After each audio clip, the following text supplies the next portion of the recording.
Perfect. Okay, thanks for the intro. My name is Sunny Barr. I'm a counselor here. I think I know a few of you. And today we are doing Plan My Schedule web registration. So how many of you have done that before on your own before? Okay, so great.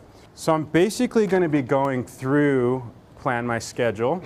There are other ways to register, but I think that just confuses things. So I'm just going to focus on that one.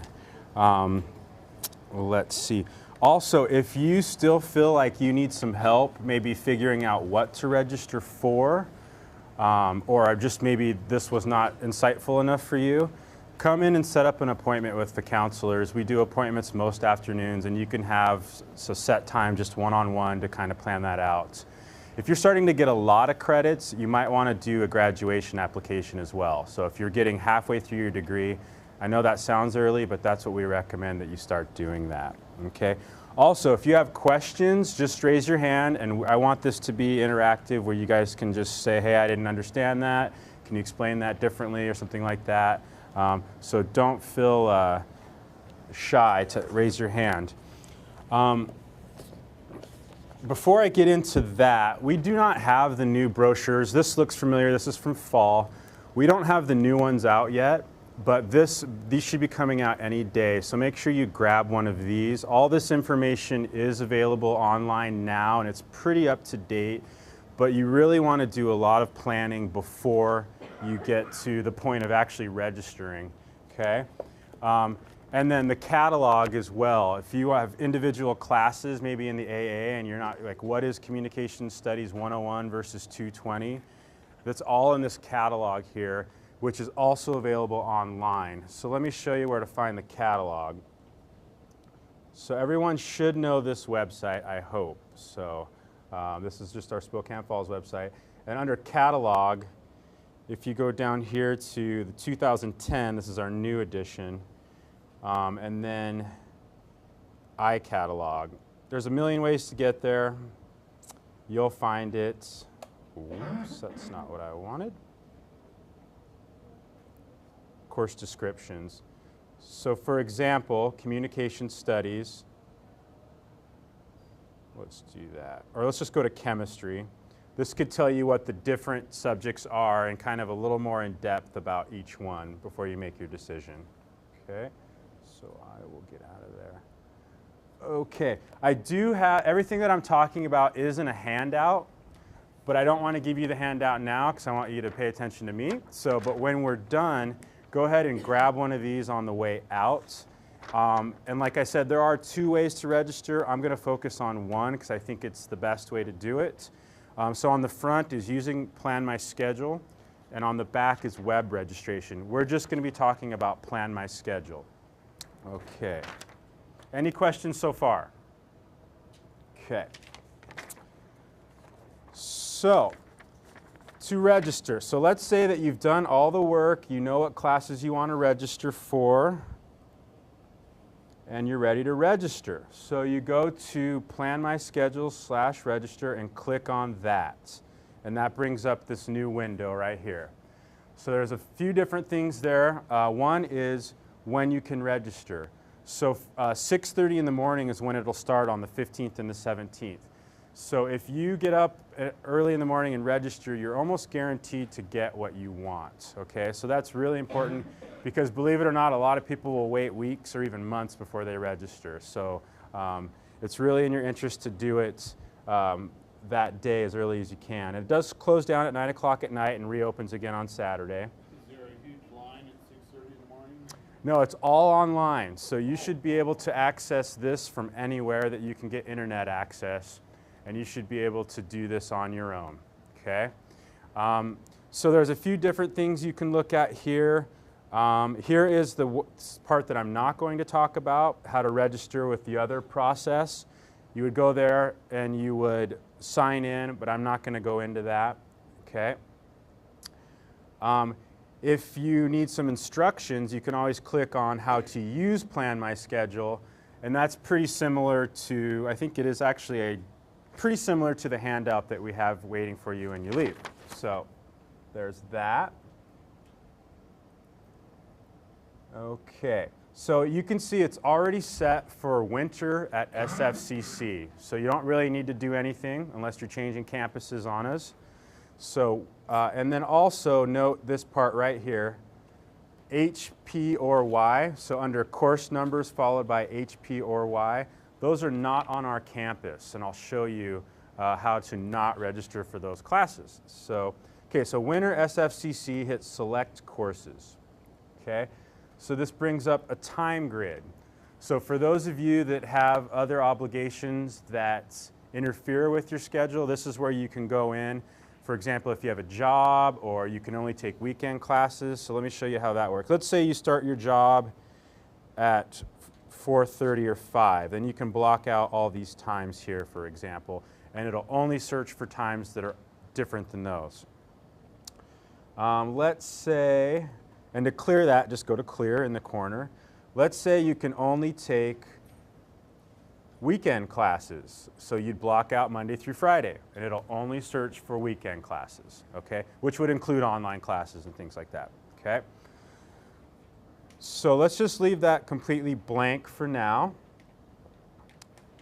And let's see what else is over here. Okay, we'll come back to that. So once you're here, just go to View Course List, this bottom here, and click on that. So that basically brings up, this is the old one, but it brings up our updated class schedule for the winter. For the most part, it's accurate now, so you can actually access this now and go in and start planning out your schedule. So, but there's always things that get confusing. So as you can see with accounting, H's and P's. So we don't want to take H's, P's, or Y's or anything like that. But you really got to pay attention to some of those symbols. Okay, so what I'm going to do is just grab a couple classes and show you how it works. A class that most people doing the AA have to do, for example, is English 101. So typically after English 99, you would think that it's English 101, but it's not. There's an ampersand symbol in English 101, which alphabetically throws it down here right after 259. Does that make sense? Okay, so I'm going to just click once on English 101, and what it did is it put it up in the bank there on the top left-hand side, English 101 with the ampersand. Okay, we grab a couple other, actually I'm just going to grab that for now, but you can pick 5 classes and put them in the bank, and then hit Submit Selections, and that will show us all of the English 101 offerings. Okay, I'm just going to go over this for a sec because this kind of details a lot of things that we need to go over. Okay, so the course is English 101. The item number is how we differentiate that class from other classes. That's sometimes an important number to have. The days and the times. So the top one is Monday, Tuesday, Thursday, Friday, for example, and then those are the times that it's offered. Next is the building. You know, we're boring around here, so we just have numbers for buildings, right? So that's in building 24, and that's the classroom. Really not that important when you're registering, but and then the instructor, if there is one yet, and how many seats are available. Right now, since we have an open registration, all the seats are available, okay? But you'll see those dwindling once it starts. And then there's always footnotes typically that you have to really be careful and check. So I'm going to click on this footnote here, and it says basically that you need to have passed English 99 with a 2.0 or tested into English 101. So if you haven't tested into English 1 or taken that class yet, you would need to do that or you'd be prevented from registering for that class. Okay, so always check the footnotes. Okay, so point out another thing with, has anyone here ever taken a learning community? Anyone? Okay. So this might be a good chance for you to do this. A learning community is typically 2 or 3 classes taught together, usually with English 101 or sometimes English 102. So we get really good feedback from students, especially new students, with learning communities, and sometimes they have a theme. Like in the past, we've had English 101 paired with a psychology or maybe another philosophy, and it would be 10 or 15 credits. And what they do is they shrink it down into a nice block of time so the instructors can be a little more creative what they can do. You'll still get 10 or 15 credits just like any other class, and you really get to know the other people in your classes. So that's something you might want to look for in the future. So there's a learning community right here with English 101 and Humanities 224, which is a film class. I believe it's the foreign, or it's called Contemporary Global Cinema. And so that is a learning community. So when I click on English 101, it typically would light up both of them, but it didn't for some reason. Let me check the footnote. Okay. So it's linked to 1569, which is Humanities 224. Typically the computer would light those both up. So if you signed up for that learning community, and it says over here learning community, you would be registering for 10 classes.